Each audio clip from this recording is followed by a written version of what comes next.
आज वोकेशनल सबसे पहले तो परिचय दीजिए अपना। मेरा नाम अश्विनी ढेडवालिया है। व्यावसायिक शिक्षक संघ के प्रधान पद के तौर पर हम यहाँ पर हैं। आज कितने दिन आपको यहाँ पे बैठे हुए हैं, आगे क्या रणनीति है? आज हमारा 11वां दिन है यहाँ पर। और जैसे कि कल मुख्यमंत्री जी के पास हम गए थे, क्योंकि वो हमारे प्रदेश के मुखिया हैं, उन तक अपनी बात पहुँचाने के लिए। क्योंकि जब हमारी कमेटी बनाई गई तो उसके बाद सब कमेटी बनाकर रिपोर्ट 20 फरवरी को सबमिट हो गई थी और हमारी जो मीटिंग की गई वो 29 मार्च को की गई, जिसमें जो MOU के जो मैसेज थे, MOU करती है प्रदेश सरकार।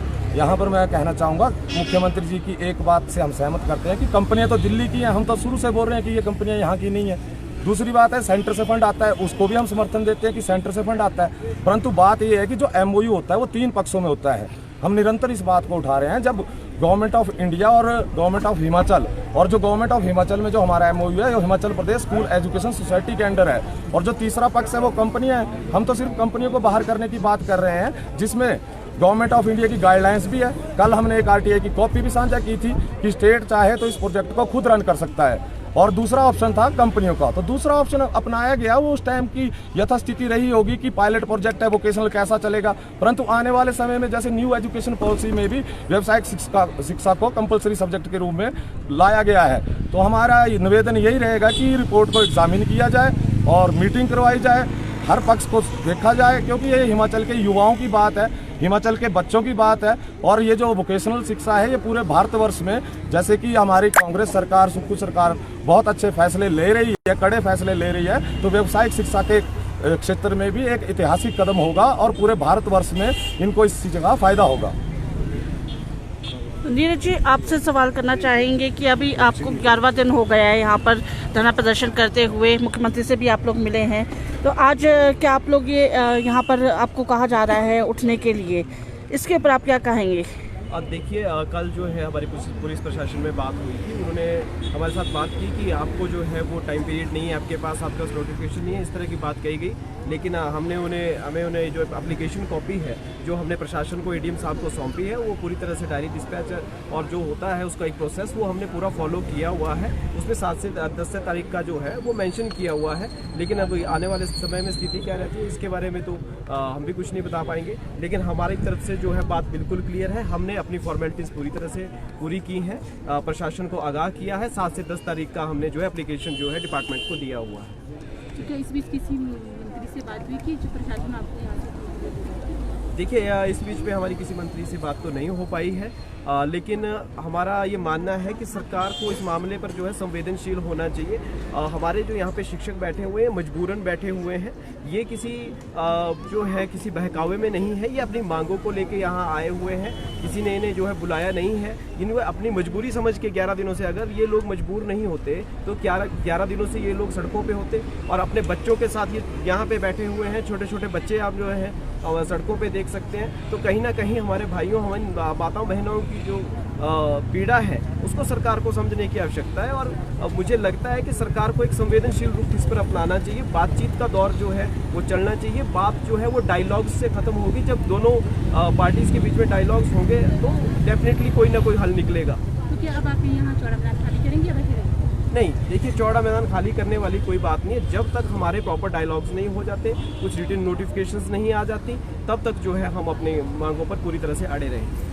यहाँ पर आपके साथ अभी जो है मौजूदा कितने लोग यहाँ पर शामिल हैं?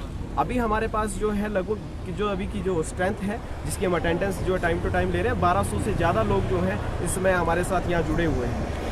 कल आप लोग मुख्यमंत्री से मिले थे, जो उन्होंने कहा है कि केंद्र इस को चलाती है, उसके ऊपर वो कर रहे हैं, तो आप क्या संतुष्ट हैं उनके कथन से?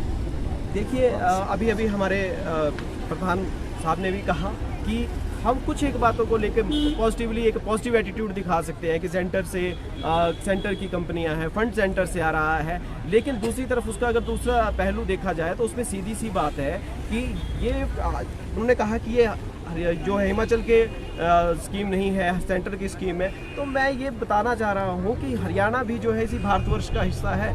अगर वहाँ पे कंपनियों को हटाया जा सकता है, वहाँ पर जो है व्यावसायिक शिक्षा सरकार अपने स्तर पर चला सकती है, तो हिमाचल में क्या समस्या आ रही है? अभी हाल ही में हमारी जो है एक डेलीगेशन जो है 3 राज्यों का दौरा करके आया है। सरकारी विभाग के अधिकारी उसमें मौजूद थे। हमारे प्रधान साहब उसमें मौजूद थे। तो इन सभी लोगों ने पॉजिटिव रिपोर्ट गवर्नमेंट को सबमिट की है, उसका जो है प्रॉपरली स्टडी करने की आवश्यकता है। मुझे लगता है कहीं ना कहीं उसमें उसको प्रॉपरली स्टडी ही नहीं किया गया है, क्योंकि इन लोगों को जो है राज्य से बाहर भेजने का जो सीधा सा मकसद था वो था व्यावसायिक शिक्षकों के हित में कोई फैसला आना, और उसके लिए सरकार ने पहले भी सकारात्मक रुख अपनाया था। उसी वजह से तो हमने हड़ताल खत्म की थी। लेकिन ये कहना है कि हिमाचल के बच्चे नहीं हैं, हिमाचल के लोग नहीं हैं, इनका प्रोजेक्ट हिमाचल का नहीं है, सेंटर से फंडिंग आती है, वही बात हम कह रहे हैं कि सेंटर से फंडिंग आती है, वो बात बिल्कुल सही है। हम वही चीज़ कह रहे हैं, आप एक पार्टी जो कंपनीज हैं उसको बाहर करिए, आप डायरेक्ट हमें सैलरीज दीजिए।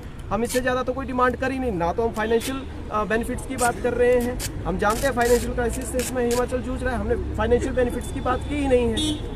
हम कोई पेंशन की बात नहीं कर रहे हैं, कोई रेगुलर जॉब की बात नहीं कर रहे हैं, एक छोटी सी डिमांड कर रहे हैं, कंपनीज को बाहर करिए और 8 से 10 करोड़ रुपए जो है सरकार के लिए बचाइए। लोगों का टैक्स पेयर का पैसा है वो लोगों के काम आएगा। बाहर की कंपनियों को सर ने कल खुद ही कहा, सीएम महोदय ने कहा कि वो कंपनियां बाहर की हैं, वो खुद इस चीज़ को मान रहे हैं कि कंपनियां बाहर की हैं। तो जब वो खुद इस चीज़ को मान रहे हैं तो इन कंपनियों को वोट जो है वो आम जनता ने देने, इन कंपनियों ने नहीं देने हैं। तो वो सारी चीज़ें जो है वोट बैंक है। हमने कांग्रेस पार्टी का समर्थन किया है हमेशा। कांग्रेस पार्टी की सरकार जब भी हिमाचल प्रदेश में आई है तो कर्मचारी हित में फैसले हुए हैं, इसको नकारा नहीं जा सकता है। वही चीज़ हम बार बार कह रहे हैं, सीएम महोदय भी जानते हैं कि कंपनियां बाहर की हैं। अगर हमारे बीच में डायलॉग्स होते हैं तो डेफिनेटली कंपनियां बाहर होंगी और हमारा जो है व्यावसायिक शिक्षकों का भविष्य जो है वो आने वाले टाइम में और भी बेहतर हो सकता है। जो भी कोई फंक्शन